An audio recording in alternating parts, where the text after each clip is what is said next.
this is my current Keychron Q1 build, and it's pretty nice, apart from one thing.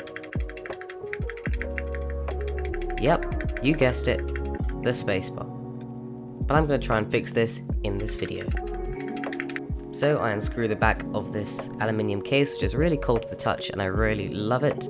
I've already got 3 layers of tape on the back of the PCB, which I've done in a previous video, link in the description. I'm going to add 2 more layers of tape just to make sure the spacebar sounds really deep as possible.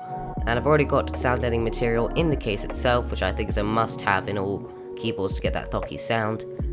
Now the final touch is putting masking tape or any tape inside the spacebar. It really helps to reduce the hollowness and make it sound amazing.